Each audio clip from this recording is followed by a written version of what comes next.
galera, tudo bom? Bom estar com vocês de novo nesse bate-papo super especial sobre expressividade. Porque afinal de contas, o que a gente faz aqui nada mais é do que conversar, do que bater um papo sobre a possibilidade de você conseguir se expressar por meio da linguagem escrita. Vamos destacar, pessoal, hoje nós estamos aqui dentro de uma possibilidade de revisão, fechando um ciclo, e aí, quando eu pensei em trazer para vocês, retomar especificamente um conteúdo, eu pensei com todo carinho em trazer para vocês o que eu considero mais importante na sua formação do ensino médio, que basicamente é a questão da dissertação escolar. Por um motivo muito claro, muito evidente, que é o fato de esse tipo de texto ser o texto cobrado em mais de 90% dos vestibulares dos concursos que você vai participar, vai concorrer. Portanto, a dissertação é um tipo de texto muito importante, muito interessante e que deve ser olhado com carinho por você para, claro, para que a gente consiga necessariamente criar uma possibilidade de organização de pensamento, para que a gente consiga necessariamente construir uma lógica, um caminho a ser percorrido para que a produção seja sempre uma produção efetiva, uma produção que lhe dê rapidez, que lhe dê a qualidade na hora da seleção de pensamentos e principalmente que te dê a segurança de cumprir os critérios exigidos para esse tipo de texto. É baseado nessa lógica que hoje nós vamos bater um papo de revisão sobre a dissertação escolar, certo? Para que necessariamente a gente consiga ampliar, evoluir, direcionar a nossa produção escrita e principalmente para que a gente consiga expressar o nosso posicionamento diante de uma série de realidades que nos são apresentadas a partir do tema, dentro desse contexto que nós vamos trabalhar de escrita, beleza? Então vem comigo aqui para o nosso material para a gente bater esse papo sobre dissertação escolar, ponto importantíssimo dentro da criação do seu texto em si. Bom, vamos lá. Primeiramente, eu queria iniciar com vocês partindo de um ponto da gente entender a mensagem que passa propriamente esse gênero, que é a dissertação, tá? Então, entenda só, no momento em que eu trabalho com o texto dissertativo, eu tenho uma série de informações interessantes. A primeira forma de interessante que eu tenho, a informação, é que eu estou tratando de um texto formal. Se eu tenho um texto formal, eu tenho uma expectativa. Ele tem uma estrutura montada, por exemplo. Que estrutura, professor? Esse texto ele vai se basear num princípio de um texto com introdução,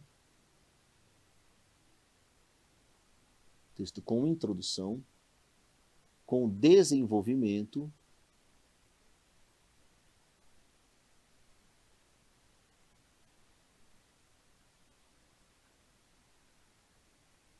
e com conclusão. A primeira ideia que esse texto me passa é isso daqui. Eu preciso direcionar esse pontozinho de entendimento textual, certo? Introdução, desenvolvimento e conclusão.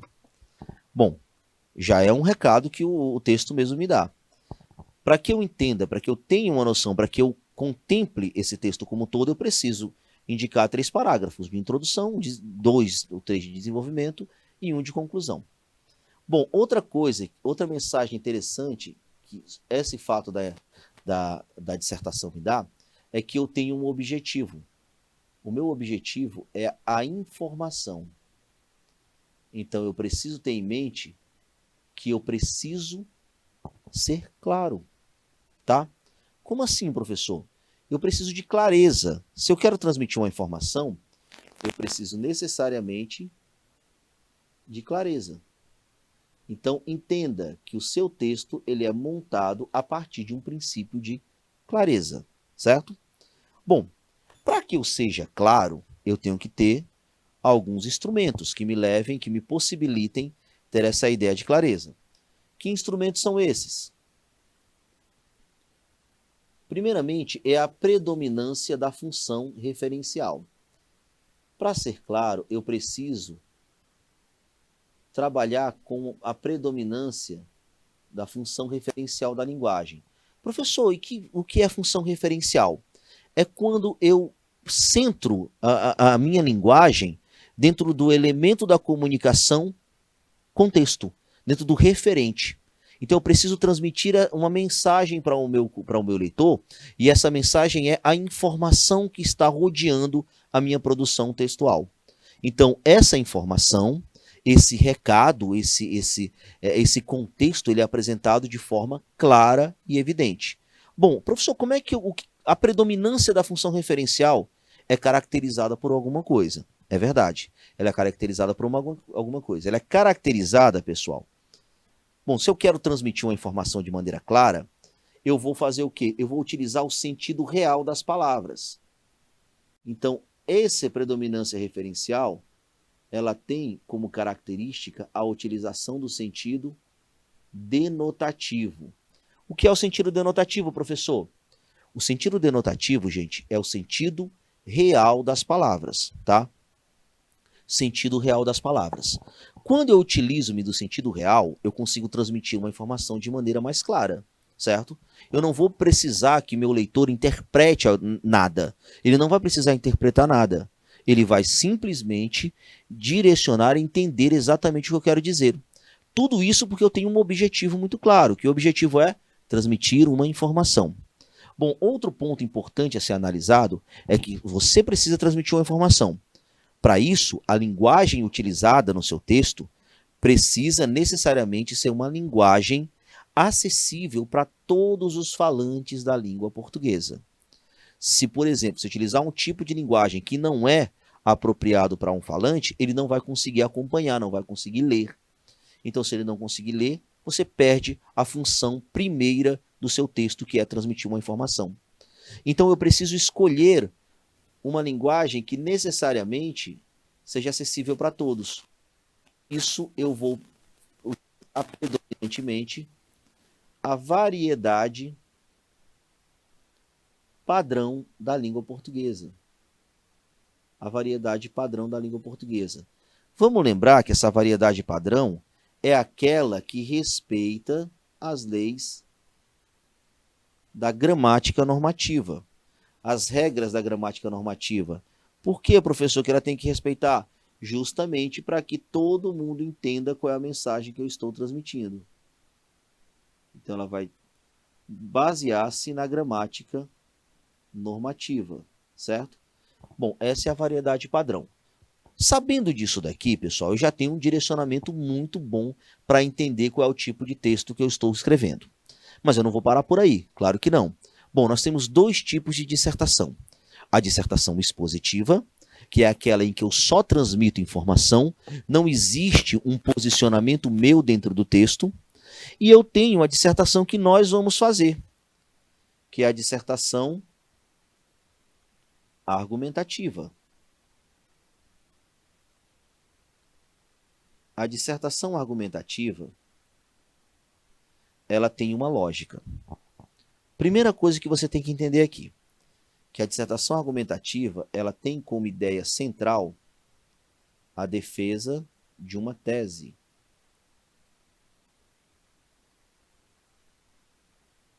Defesa de uma tese. Professor, mas o que é uma tese? Boa pergunta. A tese, pessoal, é justamente o que difere a dissertação argumentativa da dissertação expositiva. A tese nada mais é do que o seu posicionamento diante do tema. Posicionamento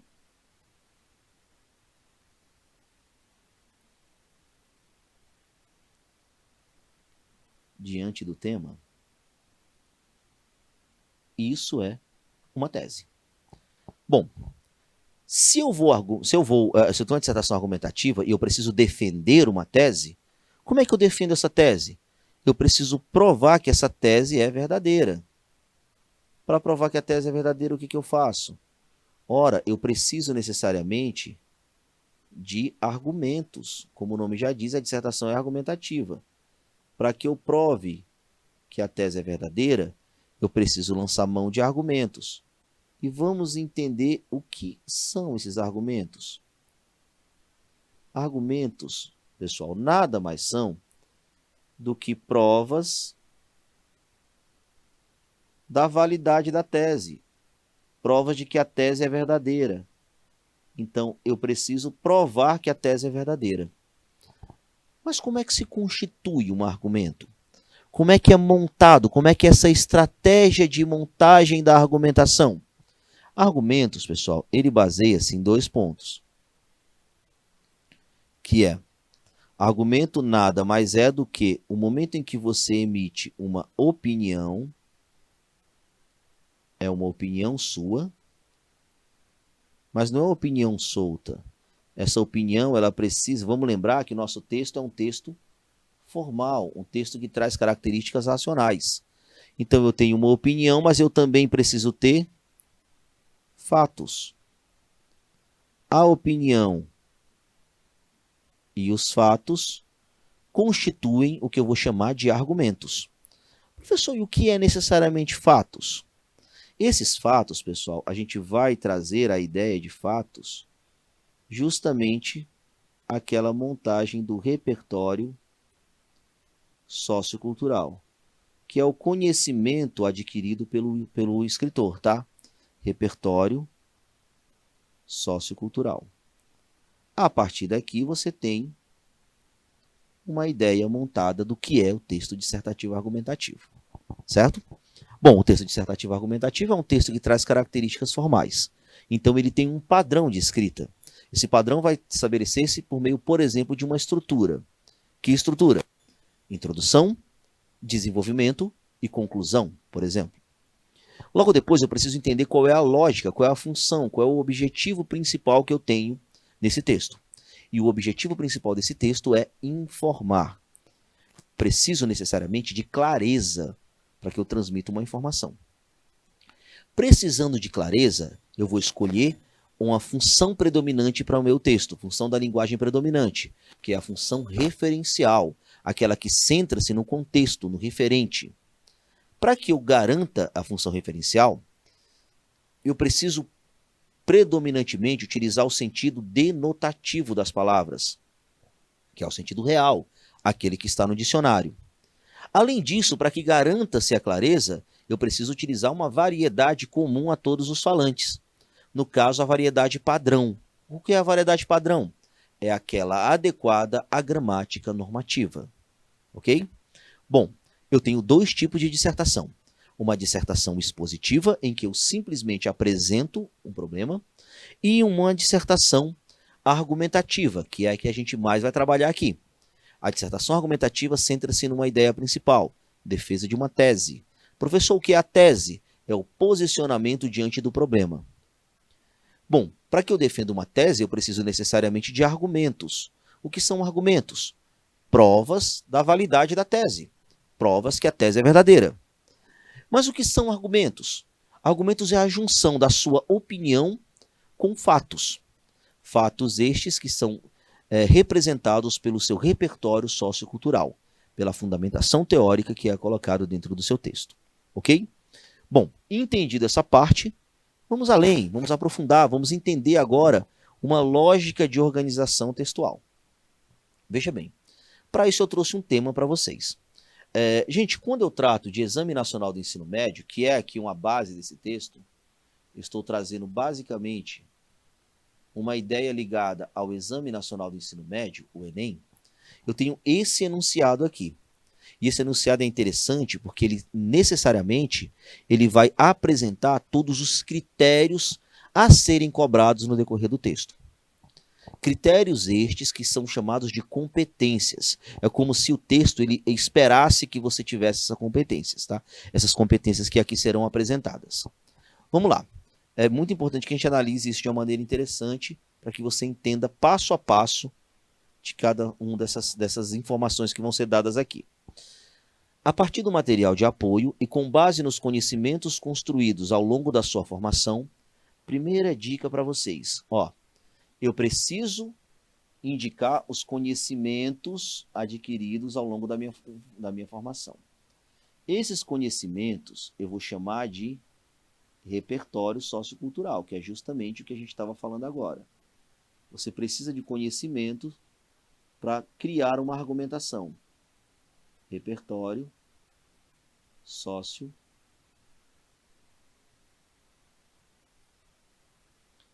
Repertório sociocultural, tá? Você precisa entender o que é repertório sociocultural para montar essa lógicazinha aqui. Sociocultural, beleza? Bom, aí ele já vai te indicar a primeira competência a ser avaliada. Que competência é essa? Esse repertório sociocultural vai tratar na competência de número 2. Ok? Número 2, critério 1. Continuando com o recado que o enunciado nos dá. Construído ao longo dessa formação, redige um texto dissertativo argumentativo. Nós acabamos de ver o que era um texto dissertativo argumentativo, né? Então você já tem uma ideia exata do que vai ser feito. Em norma padrão da língua portuguesa. Opa, o que é a norma padrão da língua portuguesa? É o que a gente acabou de ver. A norma padrão nada mais é do que a variedade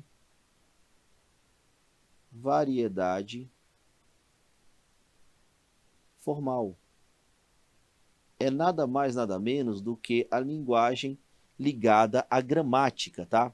Bom, aí a partir daqui você vai conseguir entender que essa variedade ela vai ser justamente a cobrança da competência de número 1. Eu vou precisar da competência de número 1. É outro critério de avaliação. Sobre o tema, cultura do cancelamento, um problema da sociedade atual. Vamos deixar aqui paradinho o tema que já vou falar sobre ele.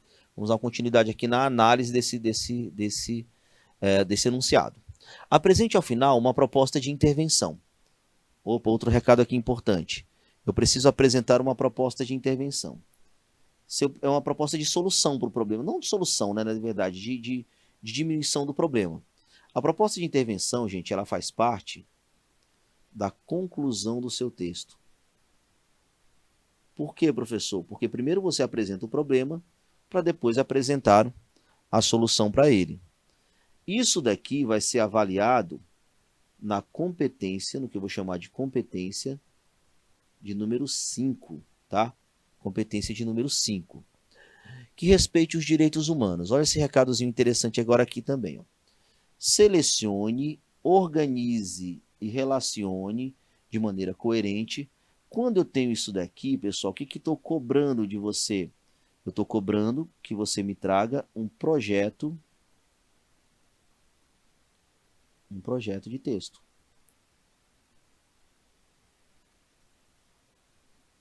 Um projeto de texto. Professor, e onde é que isso é cobrado? Isso daqui fica por conta da competência de número 3. Competência de número 3, tá? E para fechar as competências, você tem aqui, ó, de forma coerente e coesa.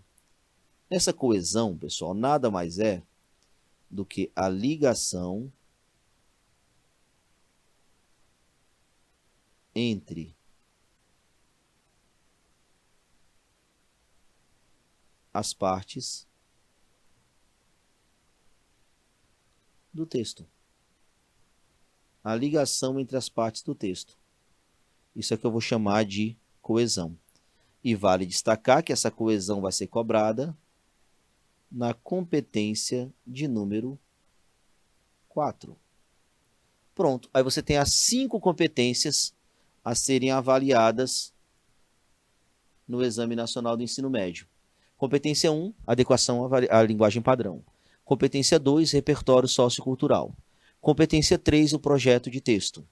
Competência 4, a ligação, a coesão entre o texto. Competência 5, proposta de intervenção. Essa é a cobrança. Professor, e o que mais que eu preciso saber daqui? Agora você precisa saber também do tema em si, porque essa aqui, gente, é a frase tema. Ó, o tema ele é montado pela frase, tá aqui, que você vai montar o tema, certo? Mas o tema não é só a frase. O tema também ele é formado pelo material de apoio, que são os textos motivadores, tá? Então o tema é a frase tema mais os textos motivadores. Mas o que eu preciso tirar aqui da frase? Eu preciso saber quais são as palavras-chave. Quais são as palavras-chave? Cultura do cancelamento. Essa aqui é a palavra tema. E eu estou indicando também um problema social. Então, basicamente, o que eu tenho aqui? Cultura do cancelamento É um problema social. Essas são as palavras-chave para eu montar a estruturação textual. Pronto.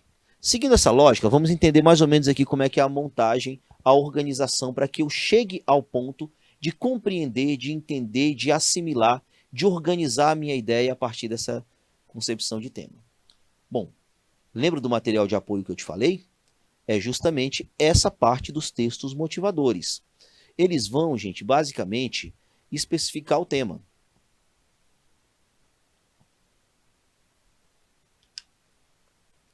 Eles vão especificar o tema. Então, assim, para te dar esse direcionamento, para que você entenda essa ideia, eu preciso ter essa especificação.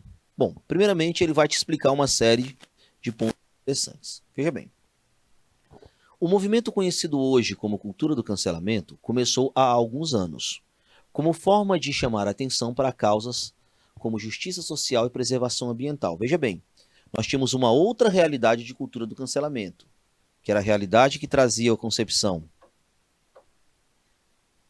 de justiça social, tá? Justiça social e preservação ambiental. Então eu tinha esse destaque aqui, que já é uma espécie de história da cultura do cancelamento, tá? Espécie de história. Justiça social e preservação. Seria uma maneira de amplificar a voz de grupos oprimidos e forçar políticas de marcas ou figuras públicas. Como é que funcionava? Funciona assim. Um usuário de mídias sociais, como Twitter e Facebook, presencia um ato que considera errado. Registra em vídeo ou em foto e posta em sua conta, com o cuidado de marcar a empresa empregadora do denunciado e autoridades públicas ou outros influenciadores digitais que possam amplificar o alcance da mensagem. Pronto. O que eu quero? Eu quero ampliar, eu quero mostrar que essa pessoa errou. É comum que, em questão de horas, o post tenha sido replicado milhares de vezes. A cascata de menções a uma empresa costuma precipitar atitudes sumárias para estancar o desgaste da imagem. Esse é um primeiro problema, viu, pessoal? Primeiramente, eu tenho cascatas de menções. Então, uma empresa ela começa a ser mencionada de forma absurda. Aí, o que a empresa faz? Uma empresa costuma precipitar uma atitude sumária. Então, galera, o que é uma atitude sumária? É a finalização de um contrato, é o fato da empresa não levar em consideração nem as explicações da pessoa, simplesmente toma-se uma atitude, por exemplo, cancelar um contrato, tá? Para estancar o desgaste da imagem. É isso aqui que ninguém quer hoje. Desgaste da imagem. Por isso que a cultura do cancelamento é tão forte. Sem que a pessoa sob ataque possa necessariamente se defender amplamente. Aí é um ponto negativo, tá? A falta de uma defesa, certo? O cancelamento é diferente da trollagem, típica da internet, eventualmente com insultos coordenados, frequentemente em disputas de opinião entre os usuários de rede, beleza? Então nós temos aí uma diferença. Basicamente é um movimento organizado que tende a expor uma pessoa que tem uma opinião questionável, tá? Vamos lá, texto 2. Cancelar é um termo recente da internet para boicotar pessoas famosas ou nem tanto, por comportamentos que o público considera inadequado. Veja bem, aqui você consegue entender bem o que é o cancelamento. Cancelar nada mais é do que boicotar alguém. Você vai boicotar uma pessoa, certo? Pessoas sendo famosas ou não, normalmente famosas, claro, porque tem aí o apelo na questão da ideia do famoso em si, beleza? Então nós temos aí esse direcionamento. Boicotar pessoas famosas ou nem tanto, por comportamentos que o público considera inadequado. A pessoa é exposta por sua conduta e então é cancelada pelo comportamento. As pessoas deixam de segui-las, de consumir seus conteúdos online ou mesmo físicos. Galera, essa questão aí é uma questão bem interessante porque basicamente ela vai afetar diretamente a questão do trabalho mesmo da pessoa, tá? Ela vai afetar a questão do trabalho da pessoa. E quando você afeta a questão do trabalho, você tem necessariamente uma consequência até bem grave para essa questão, tá? Então nós temos aí esse direcionamento, beleza? Bom, apesar de usarmos o termo cancelamento muito mais para famosos, pessoas anônimas também podem ser canceladas. pelos amigos, quando diz algo controverso, e os amigos deixam de ter contato com ela. Só que tem um termo interessante, que aqui é um exemplo de boicotagem, a pessoa boicota também. Mas, galera, é claro que a grande questão, isso se tornou um grande evento, é porque eu estou trabalhando com redes sociais. A rede social é a grande questão desse assunto, tá? Porque ela é que vai provocar essa questão do cancelamento. Aproxima as pessoas virtualmente, porém isso ocorre com uma proteção. Como o contato não é presencial, muitos sentem que podem falar o que quiser. Aí vem o problema da cultura do cancelamento, viu, galera? As pessoas sentem que podem falar o que quiser e muitas vezes são ofensas, muitas vezes são ameaças, certo? Com o teclado em mãos, muitos se acham juízes e especialistas nos mais diversos assuntos.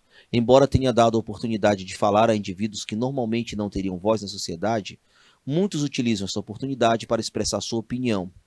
Algo que não é saudável quando usamos isso para julgar ou rotular outras pessoas. Aí é a parte ruim da cultura do cancelamento, ok? Vamos lá, seguindo.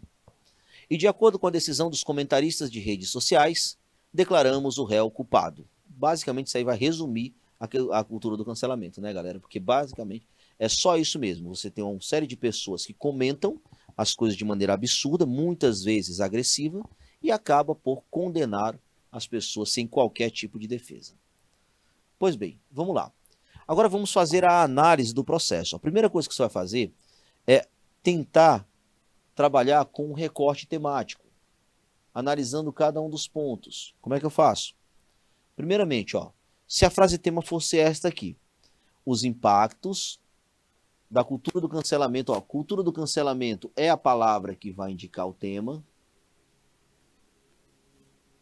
Quando eu trabalho com a palavra impactos, eu trabalho com uma espécie de especificação. Eu estou necessariamente gerando aqui a noção de problema, para que o corretor entenda que eu estou tratando de um problema social. E eu tenho aqui no virtual a especificação, para dizer não é qualquer cultura do cancelamento. É a cultura do cancelamento nas redes virtuais, tá? Somente redes sociais. Como eu preciso repetir a palavra no decorrer do texto, é interessante que eu tenha sinônimos. Repetir o tema, né, em si. Retomar o tema. Então eu vou trabalhar com a ideia de impactos, cultura do cancelamento virtual, a partir de princípios de sinônimos ou palavras que façam referência a isso. Efeitos, prejuízos, consequências. Quando eu falo de cancelamento, movimento de repressão social, censura coletiva, ataque organizado. Quando eu falo de virtual, tecnológico, via internet, cibernético. São expressões que retomam o tema sem que eu precise necessariamente repetir os vocábulos. A partir daqui, eu tenho necessariamente um direcionamento já para montar o meu texto. Eu entendi os textos motivadores, eu compreendi o que era a cultura do cancelamento, eu tirei causas e consequências da cultura do cancelamento. A causa normalmente é quando a pessoa fala algo reprovável, a consequência é um efeito cascata, muitas vezes sem a possibilidade de defesa, consequência também de questões financeiras, quando você impacta o trabalho da outra pessoa, e assim por diante, ok? Bom, agora vamos dar uma olhada em como é que eu posso criar aquele projeto de texto que eu falei para vocês que é importante ter. Aqui eu trouxe um exemplo de introdução, certo? Vamos destacar aqui um exemplo de introdução. Como é que eu monto isso, professor? Como é que eu organizo essa questão? A primeira coisa que você vai fazer é situar o seu tema dentro de uma realidade. Veja comigo. A Guerra Fria, período de tensão geopolítica. Quando eu coloco Guerra Fria, eu já direciono para um repertório sociocultural. Isso aqui já é um repertório. É para a fundamentação do meu texto. A Guerra Fria, período de tensão geopolítica entre a União Soviética e os Estados Unidos e seus respectivos aliados, marcou o surgimento de tecnologias como a internet, que transformaram as relações sociais no mundo.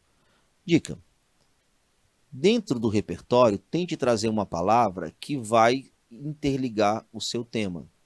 Aqui a palavra é internet.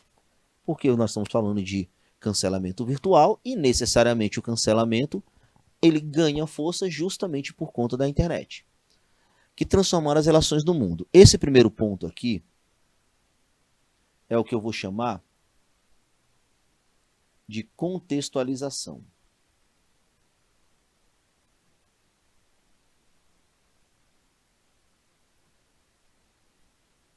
De contextualização. Esse é o primeiro ponto. Logo depois, eu vou trazer o meu tema e o posicionamento sobre esse tema para dentro do meu texto. No entanto, transformar as relações sociais, mas aí eu preciso provar dessa questão de que nem tudo é bom dentro dessa transformação. Bom, eu trouxe a contextualização, agora eu preciso trazer o meu posicionamento diante do tema. E olha só o que foi que eu fiz. No entanto, eu trouxe aqui o meu posicionamento, ou que eu vou chamar de tese.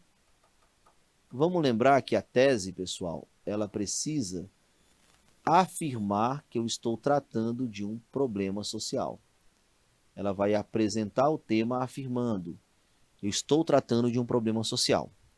No entanto, o cenário desafiador de combater os efeitos sociais do linchamento virtual, no momento em que eu apresento a tese, eu preciso necessariamente mostrar os núcleos temáticos, porque é nesse momento em que eu vou mostrar para o corretor que eu abarquei o texto de uma maneira completa. E eu fiz isso, cenário desafiador, eu trouxe a ideia de problema, de combater, agora as palavras da frase tema. Para impactos eu troquei por efeitos sociais. Cultura do cancelamento eu troquei pela palavra linchamento. E virtual eu mantive virtual. Então, o que são essas três coisas, professor? E esses três pontos aqui, pessoal, nada mais são do que os núcleos temáticos. O momento em que eu trouxe a frase tema para dentro do meu texto. Núcleos temáticos.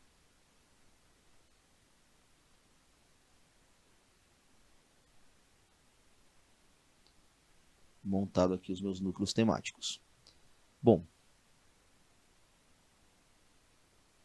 quando eu tenho aqui os núcleos temáticos, eu já afirmei para o meu corretor: olha, corretor, eu tenho uma estrutura, eu estou trabalhando com uma linha de pensamento adequada ao tema apresentado. São os núcleos temáticos. Bom, depois que eu fechei aqui a tese, que foi o momento em que eu apresentei o meu tema, afirmei que ele está tratando de um problema. O que eu preciso agora? Eu preciso necessariamente trazer o projeto de texto, tá? O projeto de texto vai estar aqui, nessa parte em vermelho. Por que eu indico o projeto de texto? É porque aqui vai estar anunciado, pessoal, aqui vai estar anunciado o caminho que eu vou percorrer no meu texto.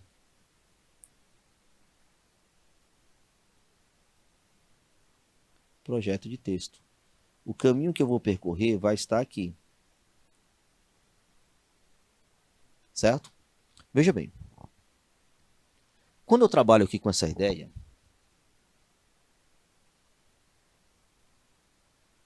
de projeto de texto, eu estou contemplando os critérios de correção do Enem. E como é que eu faço aqui para contemplar? Eu vou anunciar. Como é que eu anuncio, professor? Anuncio o caminho. Anuncio o que você vai falar no segundo parágrafo e o que você vai falar no terceiro parágrafo. Diante desse óbice, cabe analisar tanto a formação individualista da sociedade. Veja bem, essa formação individualista, ela já traz o que eu vou tratar como argumento 1. O que é o argumento 1? Veja que eu tenho um cenário desafiador de combater os efeitos sociais. Esse cenário desafiador, basicamente, eu tenho dificuldades em combater a cultura do cancelamento. Se eu tenho dificuldades em combater a cultura do cancelamento, eu tenho causas para isso. A causa 1 para esse fato é justamente a formação individualista. Bom, aqui eu estou dando um recado, porque eu vou trabalhar isso daqui no meu desenvolvimento 1. Desenvolvimento 1 que vai formar ou que vai ser trabalhado lá no segundo parágrafo, tá? Desenvolvimento 1. Veja que eu já anunciei, no meu desenvolvimento 1, no meu segundo parágrafo, o assunto será a formação individualista da sociedade. quanto à impunidade, olha aqui que eu tenho, impunidade aos crimes virtuais. Essa impunidade aos crimes virtuais, ela vai representar o quê? O meu argumento de número 2. Vamos lembrar que esse argumento de número 2, ele vai ser necessariamente a causa 2 do problema. Você está escrevendo uma dissertação argumentativa, você precisa provar que o problema existe. Então eu trouxe a causa 1, formação individualista, e a causa 2, que é a questão da impunidade nos crimes. Esse é o assunto do meu desenvolvimento, de número 2. Esse assunto aqui nada mais é do que o terceiro parágrafo, ok? Bom, quando eu tenho aqui esse direcionamento, note que eu já montei todo um projeto textual, certo? Primeiro eu situei o meu tema, tá? Com a contextualização, que foi esse primeiro momento aqui, ó. Contextualização. Logo depois, eu apresentei a minha tese, a tese apresentada, que é a problematização, cenário desafiador de combater os efeitos sociais. Logo depois, eu apresentei um projeto de texto. Projeto de texto esse que trabalhava necessariamente quando eu apresento, quando eu anuncio o que vou tratar em cada um dos parágrafos. Vamos um pouquinho para frente, para entender mais ou menos como é essa lógica. Ó, aqui foi a mesma coisa, só que eu mudei a contextualização. Ó. Em vez de colocar a Guerra Fria, eu trouxe uma citação. Então, qual é a diferença aqui desse para o outro? A contextualização foi modificada. Que é só para você entender que se eu seguir a mesma lógica, contextualização, tese, a tese aqui, o cenário desafiador de combater os efeitos sociais. E esse terceiro momento, que é o projeto de texto, se eu seguir uma lógica, eu posso trocar todo o conteúdo sem alterar a minha prática, a minha escrita, certo?